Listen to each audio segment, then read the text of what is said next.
할렐루야. 여러분, 기독교는 다른 종교와 전혀 다르게 언약의 종교입니다. 언약의 종교. 언약이라는 것은 약속이에요. 약속은요, 죽은 신과는 할 수가 없습니다. 우상과 약속할 수는 없어요. 하나님이 살아계시기 때문에 약속이라는 게 가능한 것입니다. 그러니까 여러분, 새해 2020년 이 첫 주일 예배로 주께 영광 돌려드릴 때에 내가 붙잡아야 될 약속이 무엇인가? 그리고 이 약속을 주님께서 내 인생에서 이루어 주실 때에 내가 하나님과 어떤 관계 속에 있어야 하는가? 이걸 첫 시간에 분명한 기준점을 정하실 수 있기를 주님의 이름으로 축원합니다. 하나님과 인간과의 관계에서 따라서 가장 중요한 것이 바로 약속입니다. 하나님은 눈에 보이지 않고 만질 수가 없습니다. 목소리를 들을 수가 없습니다. 혹시 하나님의 음성을 들었다고 생각하시는 분은 오해하지 마세요. 하나님은 분명히 우리에게 말씀하시지만은 나타나셔서 산신령처럼 목소리를 들려주시는 방법으로 자신을 계시하지는 않습니다. 우리가 살아있는 신이신 하나님이 말씀하셨다는 것을 알고 있지만 그렇다고 우리는 하나님의 음성을 녹음할 수는 없습니다. 우리가 하나님의 음성을 듣는다는 말은 하나님께서 말씀하신 것을 내가 깨달았다, 안다, 인식한다, 이런 의미입니다. 하나님은 인간에게 하나님의 약속을 주시면서요, 그가 해야 할 일을 깨닫게 하십니다. 하나님을 만난 사람들은 내가 신비한 일을 겪었어. 이렇게 하나님을 만난 사람은 성경에 한 사람도 없습니다. 하나님을 만난 사람들은 누구든지 하나님을 만난 증거로 내가 무엇을 해야 하는지에 대해서 말씀을 들었습니다. 이게 하나님을 만난 증거입니다. 아브라함이 하나님을 만났을 때도 그랬습니다. 하나님은 아브라함이 만져거나 볼 수 있게 나타나신 것이 아니었습니다. 하나님은 아브라함에게 말씀하셨죠. 창세기 12장 1절에서 3절 말씀을 보면 하나님이 이렇게 말씀하셨습니다. 세 번역으로 제가 말씀을 드리면요, 너는 네가 살고 있는 땅과 네가 난 곳과 너의 아버지의 집을 떠나서 내가 보여주는 땅으로 가거라. 내가 너로 큰 민족이 되게 하고 너에게 복을 주어서 내가 크게 이름을 떨치게 하겠다. 너는 복의 근원이 될 것이다. 너를 축복하는 사람에게는 내가 복을 베풀고 너를 저주하는 사람에게는 내가 저주를 내릴 것이다. 땅에 사는 모든 민족이 너로 말미암아 복을 받을 것이다. 아브라함이 어떻게 무슨 방법으로 이 하나님의 말씀을 들었는지 성경은 말하고 있지 않습니다. 아브라함이 이 얘기를 꿈속에서 들은 건 아닐까요?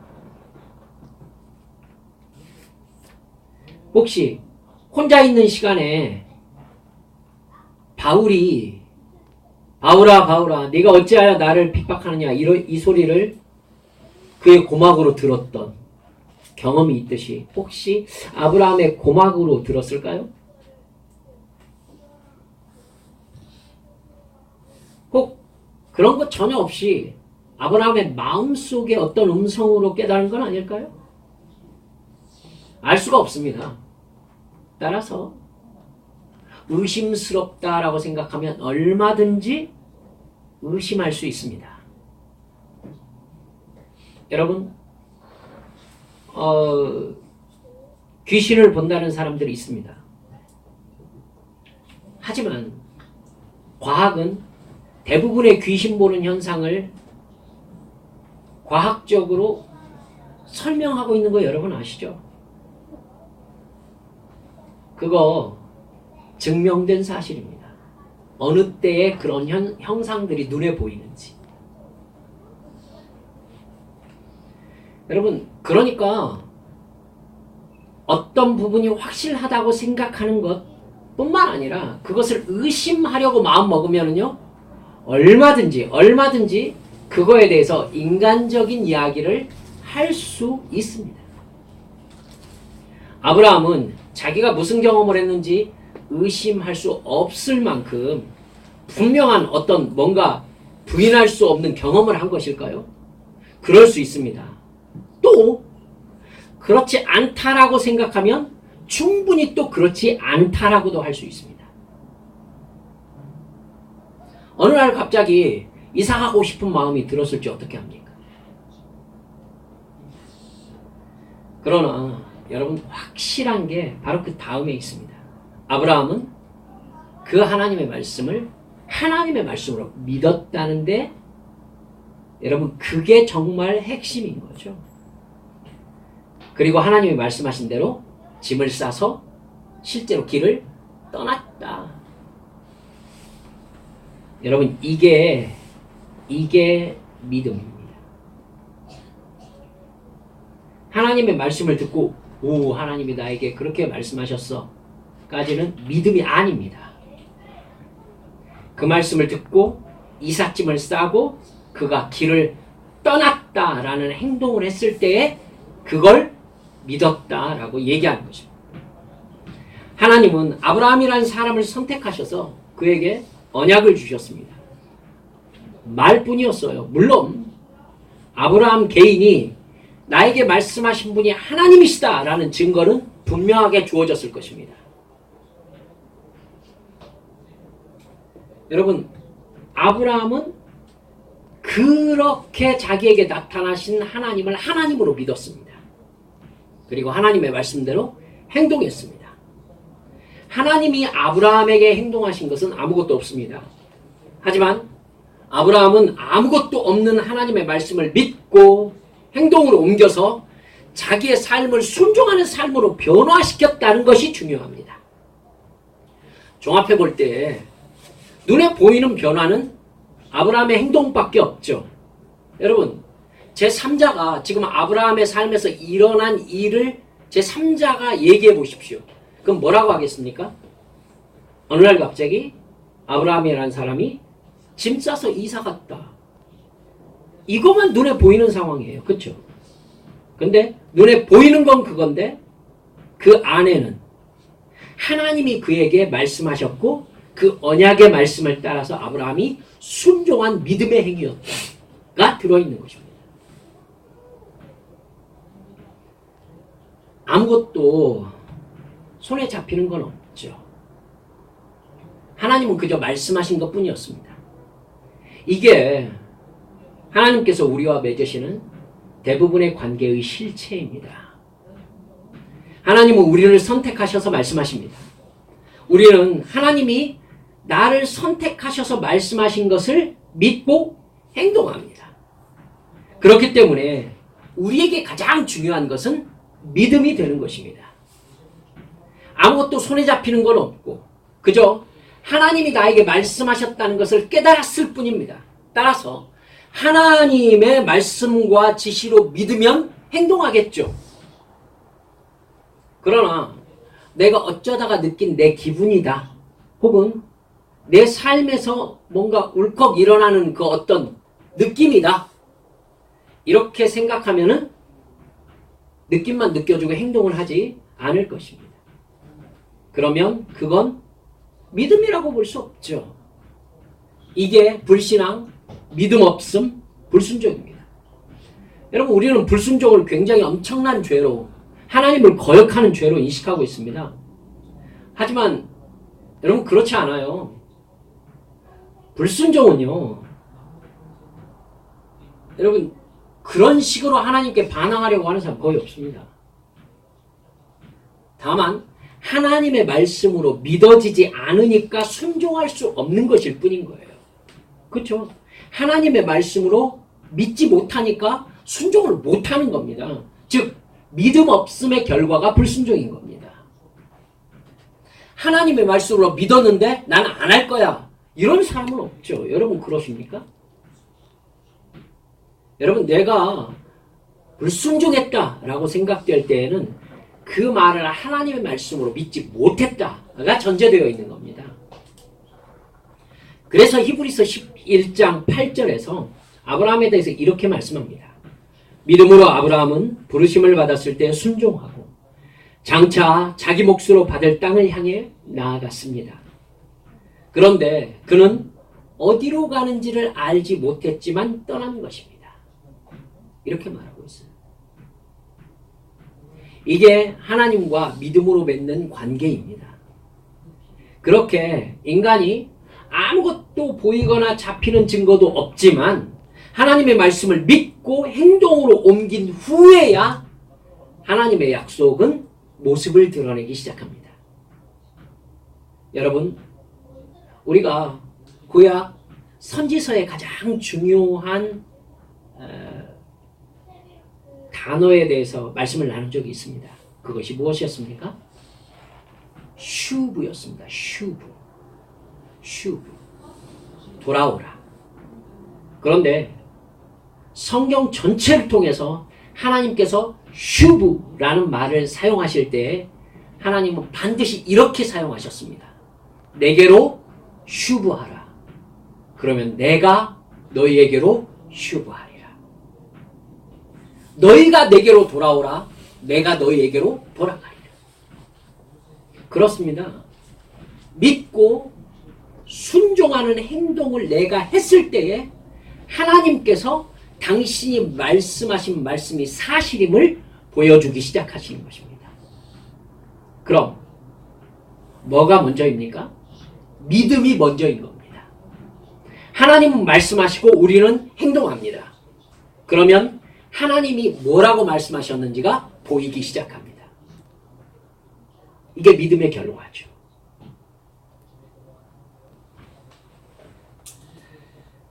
이런 하나님의 약속과 믿음과 순종의 행동은요, 내가 세상을 떠날 때까지 하나님과 계속되는 관계의 폼입니다. 폼. 이런 식으로 하나님과 관계를 맺어요. 이게 성경 말씀입니다. 여러분, 그렇다면 우리가 하나님의 말씀을 순종하지 않거나 순종하다가 그만하고 싶어서 불순종하면은 어떻게 될까요?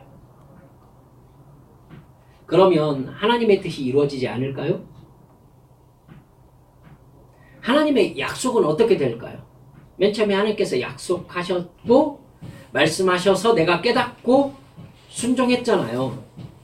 그러다가 내가 이렇게 못하겠다 하고 순종을 그쳤어요. 그러면 하나님, 전지전능하신 하나님께서 말씀하신 맨 처음에 언약의 약속은 어떻게 되느냐는 거죠. 이건 중요합니다. 상당히 중요한 얘기예요.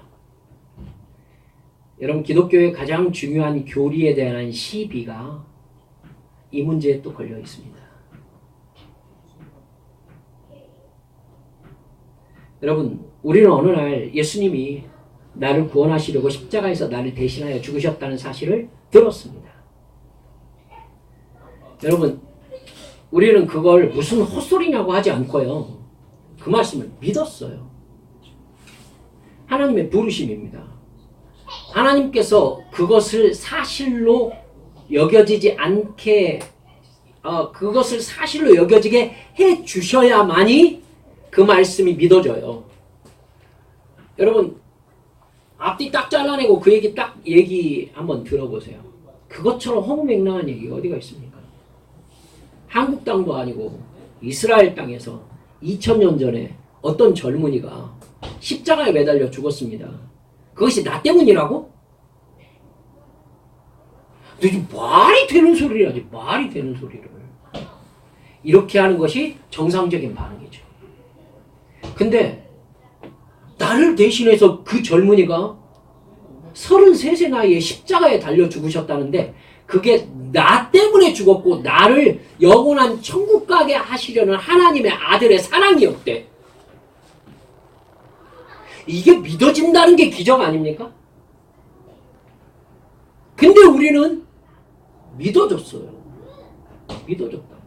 이것만으로 우리는 하나님께서 살아계신 신이시라는 것을 우리가 만났다는 증거가 되는 것입니다. 이것처럼 말도 안 되는 얘기가 없는데 우리는 그것을 믿었다니까요.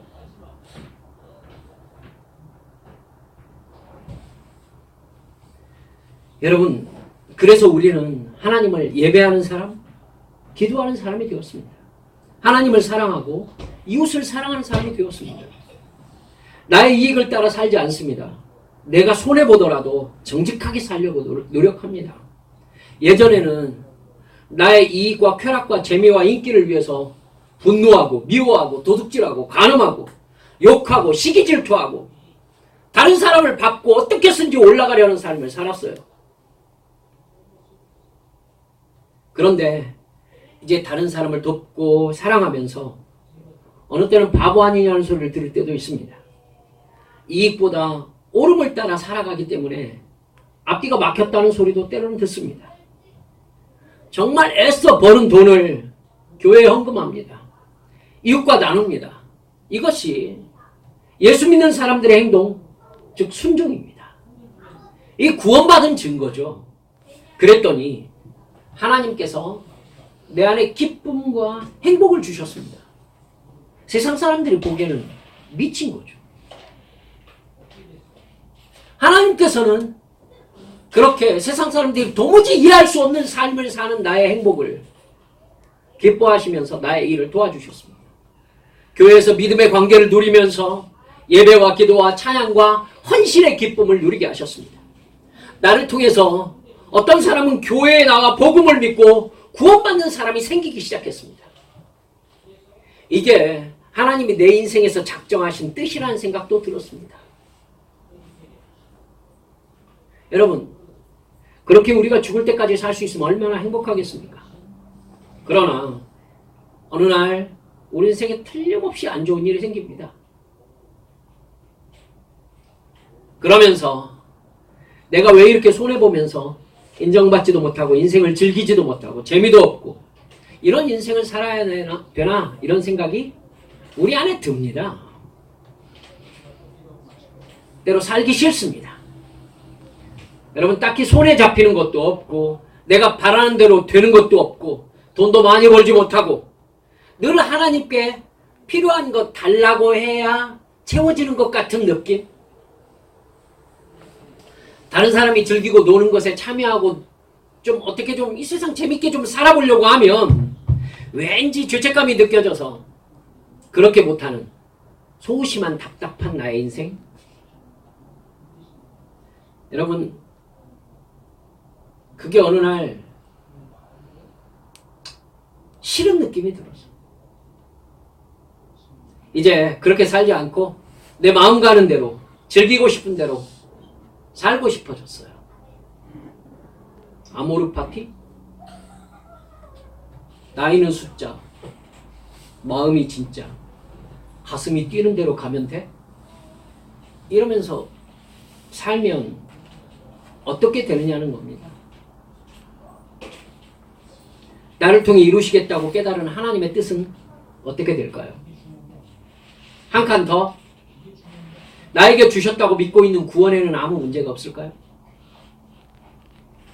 그건 확보된 것일까요? 그 질문에 대한 답이 우리가 읽은 성경 본문 말씀입니다.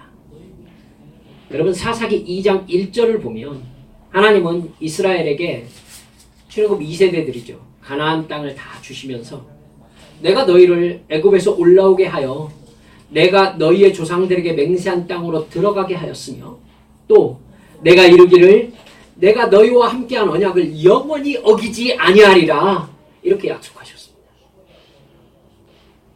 하나님이 이스라엘 민족을 아브라함 때부터 택하시고 이집트에서 민족으로 육성하신 후에 구원해 내셔서 가나안 땅으로 인도해 오셨습니다. 그리고 나는 영원히 너희의 하나님이 되어서 너희의 안정과 번영을 책임져 줄 것이니 너희는 내 백성이 되어서 우상을 숭배하지 말고 나 하나님만 예배하며 말씀에 순종하는 삶을 살아라. 이렇게 말씀하셨습니다. 하나님이 먼저 나타나셔서 하나님이 살아계신 신이신 증거들을 보여주신 거예요. 이스라엘 백성들은 그 하나님의 도우심으로 가나안 땅을 정복했습니다. 각 지파별로 땅을 분배해서 나누었습니다. 완전한 승리였죠. 완전한 구원이었습니다. 이제 각 지파들이 해야 될 일은 뭐였냐면 자기 지파로 분배받은 이 땅에서 남은 가나안 민족들과 싸워가지고 그들을 완전히 가나안 땅에서 쫓아내는 것. 그래서 그 땅의 더러움을 씻고 온전히 하나님의 백성이 하나님께 예배하며 제사하는 땅으로 성별하는 것. 이것이 가나안 땅을 정복하고 이제 각 지파별로 분배된 그 각 지파들이 해야 될 일이었던 겁니다.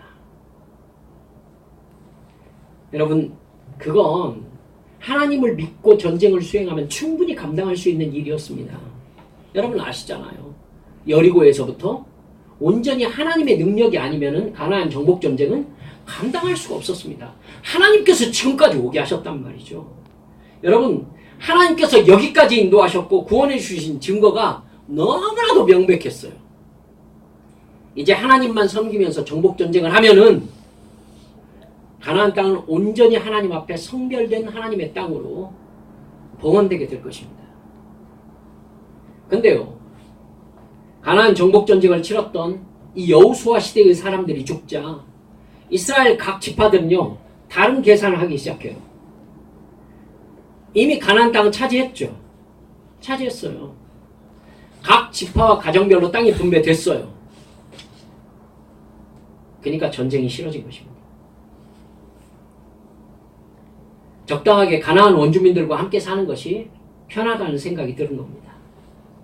가나안 원주민들은요, 이곳에 토속 종교를 가지고 있죠. 바알 종교, 여타의 다른 신들을 섬기는 종교들을 이미 가지고 있습니다. 여러분, 그 종교는 성적으로 대단히 문란합니다. 대단히 문란한 신전 창기를 가지고 있는 아주 문란한 종교입니다. 여러분, 그런 종교 형태는요, 신이 그렇게 하라고 해서 그렇게 되었을까요? 그런 종교 형태를 가졌을까요? 여러분, 인간의 쾌락을 절대화시킨 거죠. 그러니까 바알 종교는요, 쾌락 종교인 겁니다. 쾌락 종교. 쾌락 종교. 그러니까 쾌락 종교는요, 강력한 흡입력을 가지고 있다는 걸 아셔야 됩니다. 쾌락 종교로부터 뭐가 파생됩니까? 쾌락 문화가 파생됩니다. 인간이 누릴 수 있는 극치의 쾌락이 무엇입니까? 성적 쾌락이에요. 여러분, 지금 아니라고 생각하십니까? 지금? 틀림없습니다. 지금 세상이 성적 쾌락을 중심으로 음란한 시대가 되었다는 것은 그 코어에 쾌락 문화가 있다는 거고, 그 문화의 핵심에 뭐가 있다는 겁니까? 쾌락 종교가 있다는 뜻입니다.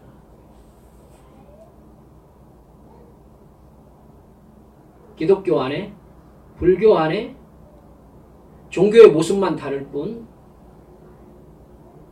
성적 쾌락과 물질을 가지고서 인간의 자기만족을 추구하는 종교의 타락이 극에 달해 있을 때 나타나는 증상이 그 국가 내에서 성적인 금기가 무너지는 것입니다. 저는 자신있게 여러분들께 말씀드릴 수 있습니다. 그 사회는 반드시 하나님께서 무너뜨리셨습니다. 바벨론이 그랬고, 페르시아가 그랬고, 여러분 헬라 제국이 그랬고, 그리고 로마가 그랬습니다.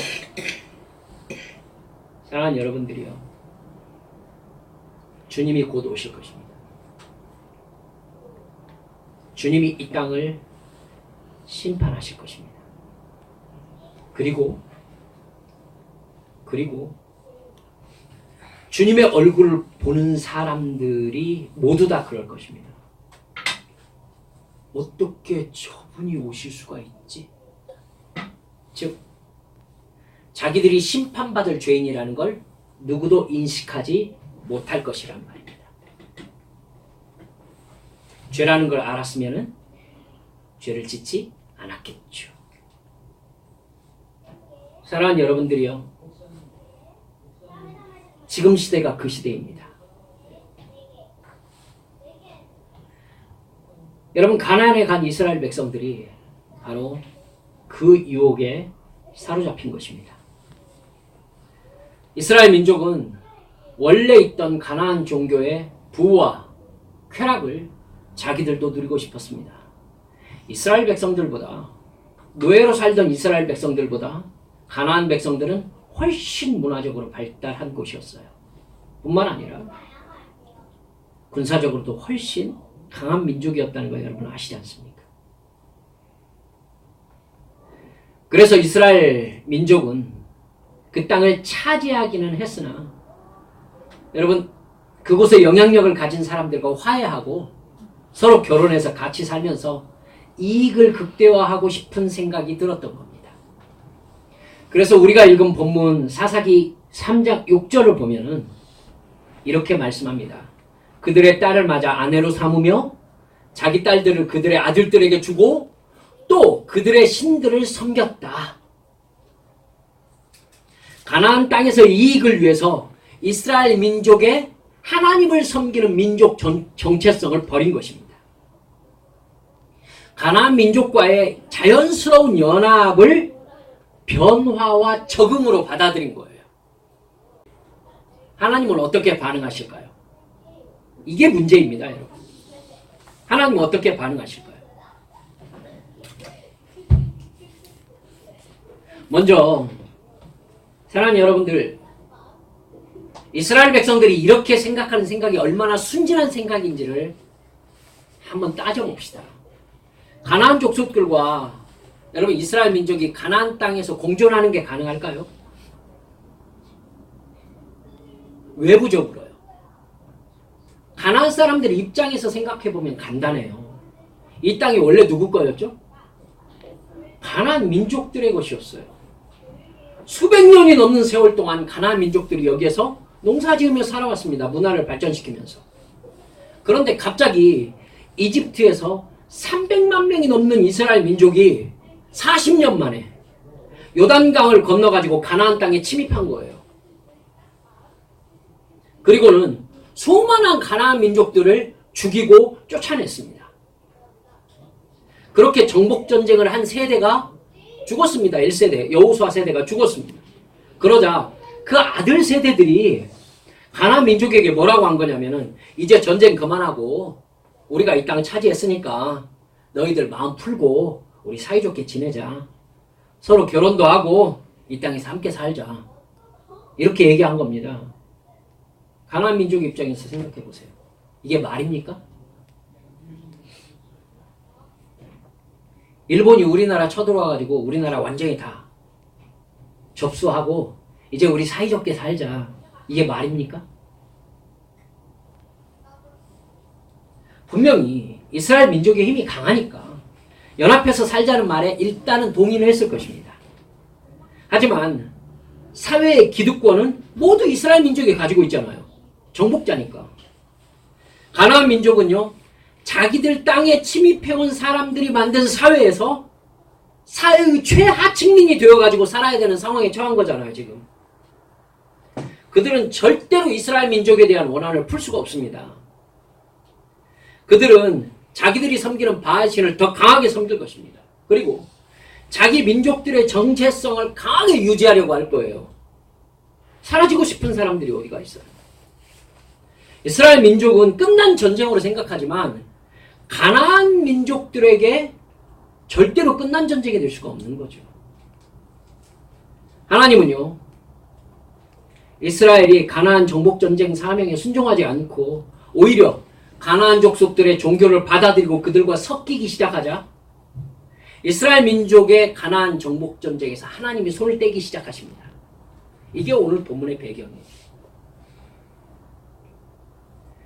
그리고 하나님은 사사기 2장 3절 말씀, 내가 그들을 너희 앞에서 쫓아내지 아니하리니 그들이 너희 옆구리에 뭐가? 가시가 될 것이며 그들의 신들이 너희에게 뭐가? 올무가 되리라 하였노라. 하나님이 가나안 족속들과 싸우려 하지 않고 민족 전체에서는 오히려 버리자 하나님이 가나안 정복 전쟁에서 손을 떼시는 거예요. 그리고는 뭐라고 하시느냐면 가나안 민족들이 너희들의 가시와 올무가 될 것이다. 왜 종교는 놔두시는 걸까요? 그 이유가 그 다음 나와요. 본문 3장 4절 말씀을 보면 남겨두신 이 이방 민족들로 이스라엘을 시험하사 여호와께서 모세를 통하여 그들의 조상들에게 이르신 명령들을 순종하는지 알고자 하셨더라. 그렇습니다. 이스라엘이 하나님을 향한 믿음과 충성을 거두어들이자 하나님이 영원히 변하지 않을 약속이라고 주신 하나님의 약속을 거두어들이신 거예요. 하나님과 이스라엘 민족의 신뢰관계에 문제가 생긴 거죠, 지금. 하나님은 이스라엘 민족이요, 평안할 때나 고통스러울 때 모든 상황에서 과연 하나님을 의지하고 말씀에 순종하는지, 즉 하나님의 백성으로 정말 살고자 하는지 믿음을 확인하셔야 되겠다라고 생각하시기 시작한 거예요. 그러니까 여러분, 이 사람들에게서 뭘 놔두신 거냐면 종교를 놔두신 거예요. 과연 이스라엘 민족들이 어느 종교를 선택하는지를 봐야 되겠다. 그리고 가나안 민족들을 놔두신 거예요. 왜요? 그들이 하나님을 버렸을 때에 그 가나안 민족으로 하여금 이스라엘을 압제하게 하기 위해서, 고통을 주게 하기 위해서. 여러분, 하나님께서 도움의 손길을 거두시면 어떻게 되죠? 가나안 족속들이 자기들의 땅을 이스라엘에게서 되찾으려고 하겠죠. 여러분, 원래 가나안 민족들은요, 여러분, 아낙 족속들 헤브론에서 보고 이스라엘 백성들 한 얘기 들었잖아요. 우리들이 그들을 보니까 스스로 보기에 뭐와 같았다고요? 메뚜기와 같았다라고 얘기했었어요. 여러분, 그 사람들이 정상적인 군사력으로 이스라엘과 붙었으면은 정말 잽도 안 되는 사람들이었어요. 하나님이 가나안 정복 전쟁에서 손을 떼시기만 하면요, 가나안은 원래부터 강한 민족이었기 때문에 그들의 군사력을 바로 회복합니다.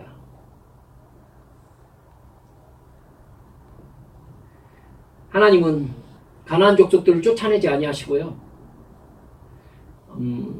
그들의 군사적 도발을 그대로 놔두기로 하십니다. 그들의 신들도 그렇게 그냥 놔두기로 하시고요. 여러분, 이 다음에 이어지는 사사기의 역사가 어떤 역사입니까? 이스라엘은 세력을 회복한 가나안 민족들에게 엄청난 학대와 고통을 경험하게 됩니다. 여기서 학대라고 얘기된 게 여러분, 진누르다, 진이기다 이런 뜻이에요. 여러분, 그러니까 절구에 있죠. 절구에 뭔가를 넣고 찌을 때, 이때 쓰이는 단어가 학대라는 단어예요. 이렇게 이스라엘 민족이 고통을 당하게 됩니다. 여러분, 하나님과 우리와의 관계가 약속으로 되어 있다는 것을 다시 상기시켜 드립니다. 약속은요, 이렇게 한번 비유해 볼까요? 우리가 돼지하고 약속을 합니까? 돼지하고 약속해요? 그럼 개하고 약속하죠? 안 합니까? 약속은 둘이 같아야 할 수 있어요. 둘이 같아야 할 수 있다. 만약에 이 차이가 이렇게 나잖아요? 그러면 이건 약속이 아니라 일방통행이 되죠. 상호 간의 약속이 안 된다고요. 상호 간의 약속은 안 돼요. 그럼 하나님이 우리와 약속하셨다라는 것이 어떤 의미예요? 하나님이 전지전능하신 신으로서 사람에게 약속하셨다라기보다 하나님이 당신을 낮추셔서 사랑의 관계와 언약을 맺는 쪽에서 약속을 맺으신 거예요. 그죠? 그럼 이 약속은요, 파기될 수 있다는 걸 아셔야죠. 그죠? 파기될 수 있습니다. 성경에 근거가 있습니까? 많습니다. 성경 전체에 하나님이 뜻을 돌이켰다라는 얘기가 진짜 많이 나와요. 뜻을 돌이킨다라는 말이 무슨 말이죠? 하나님이 전지전능하신 하나님이십니다. 하나님이 뜻을 세우시면 반드시 이루어진다고 우리는 알고 있습니다. 그러면 하나님이 뜻을 돌이킨다는 말은 말이 안 되잖아요. 그런데 성경은 여러 곳에서 하나님이 뜻을 돌이켰다 이렇게 얘기합니다. 요나에게 니느웨를 심판하시겠다는 선포를 하게 하십니다. 그리고 니느웨가 회개하자 하나님이 뜻을 돌이키셨습니다. 원래 하나님이 세우신 계획이라면 니느웨의 회개와 관계없이 심판은 시행돼야 되는 거 아닙니까? 그런데 아니잖아요. 니느웨가 회개하자 하나님은 뜻을 돌이키십니다. 아모스 7장에서는 여러 번 나옵니다. 하나님이 이스라엘을 심판하시고자 당신의 뜻을 아모스에게 여러 번 말씀합니다. 그러자 아모스가 주여 거두시옵소서, 어떻게 이스라엘 민족이 이 심판을 감당하겠습니까? 이렇게 하나님께 간절히 기도합니다. 그러자 성경은 분명히 얘기합니다. 하나님께서 뜻을 돌이키사 말씀하신 심판을 내리지 아니하시니라. 에레미야 15장 6절에서는 우리가 깊이 생각해야 될 말씀이 나옵니다. 여호와께서 이르시되 네가 나를 버렸고 내게서 물러갔으므로 네게로 내 손을 펴서 너를 멸하였노니. 에레미야는 유다의 멸망을 지켜본 사람입니다. 하나님이 유다를 왜 멸망시켰는지에 대해서 지금 에레미야에게 설명하고 계시는 거예요. 다시 들어보세요. 여호와께서 이르시되 네가 나를 버렸고 내게서 물러갔으므로 네게로 내 손을 펴서 너를 멸하였노니 이는 내가 뜻을 돌이키기에 지쳤음이로다.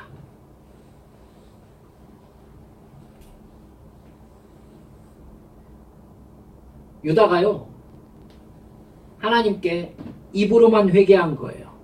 다시는 죄를 짓지 않겠다라고 하나님께 입으로만 얘기한 거예요. 행동으로 옮기지 않은 거예요. 그거에 하나님께서 지치셨다는 거예요. 지쳤어. 그래서 이제 내 뜻을 돌이키지 않고 기어이 너희들을 멸망시키는 행동을 진행시켰다. 이 말씀을 하신 거예요. 에스겔 33장 13절에서는 이렇게 말씀하십니다.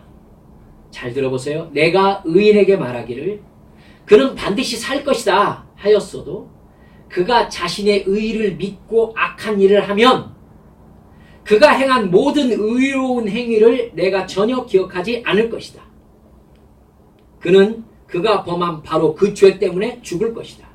여러분 봐요. 앞에서는요, 그는 반드시 살 것이다 라고 했는데 그 얘기를 듣고 그 사람이 자기 의를 믿고 악한 일을 행했다라는 겁니다. 그러니까 하나님이 뭐라고 하시느냐면은 그가 악한 일을 한 순간 그가 전에 행했던 의는 기억한 바가 되지 않고 그는 그 죄 때문에 죽게 될 것이다. 이렇게 말씀하시는 거예요. 하나님의 뜻이 돌이켜진 거죠. 이제 여러분께 한번 질문해 봅시다. 우리가 한번 예수 믿어서 구원받았으니까 그 구원의 효력은 영원하다고 하면서 하나님은 언제나 내가 잘못했다고 말만 하면 우리를 용서하시고 다시 복을 베풀어 주십니까?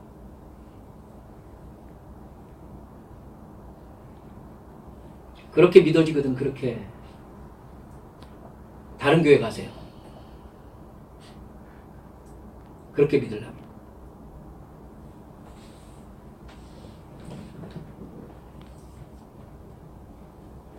구원은 내 불순종과 관계없이 유효합니까? 하나님이 영원히 약속하셨으니까.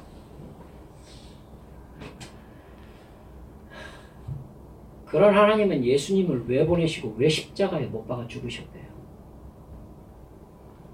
우리가 오늘 살펴본 말씀들을 보면 그렇게 하지 않으신다는 것을 여러분 알 수 있죠. 하나님의 약속은요. 여러분 외우세요. 하나님의 약속은 내 순종을 조건으로 주어집니다. 하나님의 축복의 약속, 구원의 약속은 나의 순종을 조건으로 해서 나에게 주어지는 거예요. 순종을 다른 말로 뭐라고 하느냐면 믿음이라고 해요. 그럼 이렇게 여러분께 결론으로 말씀드려 봅시다. 내가 순종을 철회하면 어떻게 되죠? 하나님의 약속도 철회됩니다. 여러분 믿습니까? 내가 순종을 철회하면 하나님의 약속도 철회됩니다. 그래야 관계의 약속이 되는 거예요. 약속은 한쪽이 어기면은 약속이 안 되는 것이 약속이잖아요. 한쪽은 어겨도 한쪽은 변함이 없어야 됩니까? 그건 약속이 아니죠. 구원의 약속도 철회되는가? 이 얘기를요, 제가 여러분께 자신있게 말씀드리기가 어렵습니다. 왜냐하면 대한예수교 장로회 합동교단 뿐만 아니라 우리가 정말 자신만만하게 믿고 있는 교리는 한 번 하나님께서 구원하신다고 하면 영원히 그 약속을 지키셔서 천국으로 인도하신다 라는 얘기를 제 정말 친한 장로님 아들이 술 마시면서 저한테 했으니까요.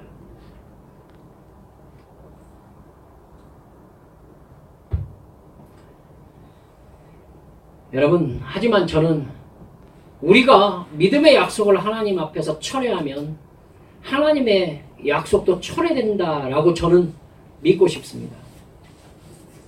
주님께서는 분명히 나더러 주여 주여 하는 자마다 다 천국에 들어가지 못한다고 말씀하셨습니다. 하나님은 영원하시다면서 이미 구원받았으니까 나는 일단 천국은 확보했다라고 생각하는 것은 예수 그리스도의 십자가를 모욕하는 행동입니다. 아닙니까? 믿음은 생각이나 느낌이나 감정이 아닙니다. 행동입니다. 믿음을 증명할 수 있는 유일한 방법은 행동, 즉 순종뿐입니다. 아브라함이 하나님의 말씀을 믿었다는 것을 증명할 수 있는 유일한 방법은 떠나는 행동이었습니다. 여러분, 나는 어떤 믿음을 가지고 있습니까? 내가 믿음, 즉 순종을 철회했을 때 하나님이 나를 향한 구원을 철회하신다면 하나님이 잘못한 겁니까? 우상 숭배한 이스라엘이 가나안 족속들에게 죽음과 약탈을 당하는 이야기가 사사기에 계속 나오는데 하나님이 잘못하신 겁니까? 하나님이 약속을 어긴 겁니까?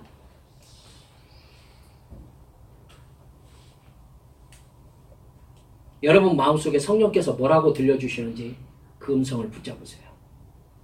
우리 새해에는 정확한 믿음의 라인을 그읍시다. 내 삶에 어려움과 고통이 있습니까? 한 번 더 생각해 보시겠습니까? 혹시 제가 여러분께 새해 첫 예배부터 이렇게 도전하고 싶습니다만 혹시 내 삶에 오랫동안 고통과 어려움이 있다면 믿는다고 말은 하고 행동은 전혀 하지 않는 거짓 믿음 때문에 하나님이 나의 믿음이 진짜인지 확인하셔야 되겠다라고 생각하신 결과는 아닐까요? 너무 심한 말씀이 될지 모르지만 가능성이 없지는 않습니다.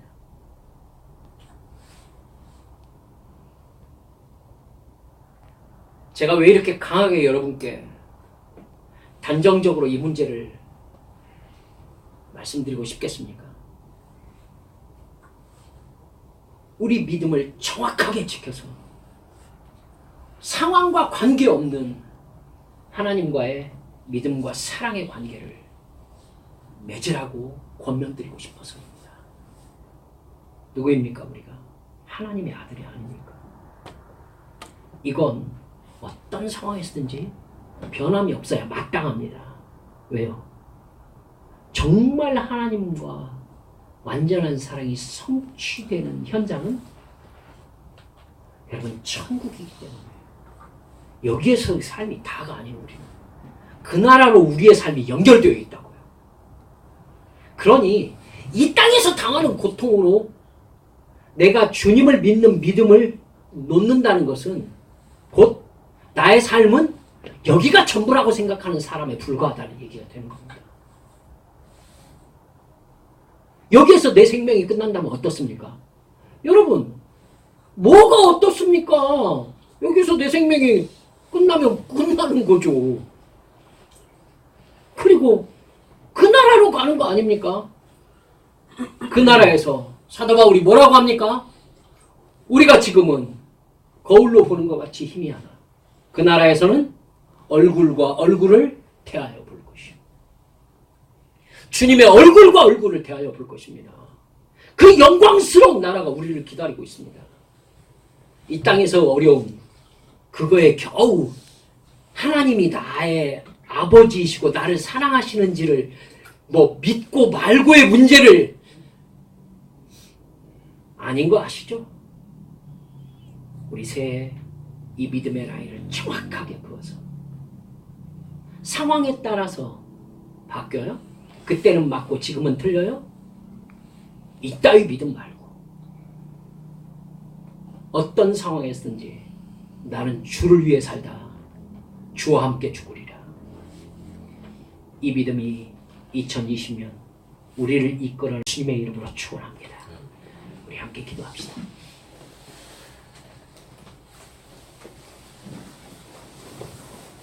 여러분, 우리가 자꾸 믿음이 흔들리고 죄에 대한 죄의식 없이 그렇게 지내면요, 이스라엘 민족에게 하나님이 품으신 마음을 하나님께 품게 하는 거예요. 얘네들이 정말로 믿는 사람인지 내가 확인해 봐야 되겠다. 하나님이 우리에게 확인해 봐야 되겠다 라고 생각할 때 우리 삶에 일어난 증상이 뭡니까? 세상 쾌락 문화와 쾌락 종교가 나를 유혹합니다. 그리고 나를 고통스럽게 하는 상황이 내 주변에 산적해 있습니다. 이스라엘 백성들에게 하나님이 그렇게 남겨두신 거잖아요. 여러분, 우리 첫날부터 마음을 정합시다. 주여, 마음을 정했습니다. 난 주님을 찬양할 것입니다. 내가 이 생명 다하는 날까지 주만 따를 것입니다. 주여, 이 믿음에 성령 충만함으로 응답해 주옵소서. 이 시간 주님 앞에 통성으로 기도하시겠습니다.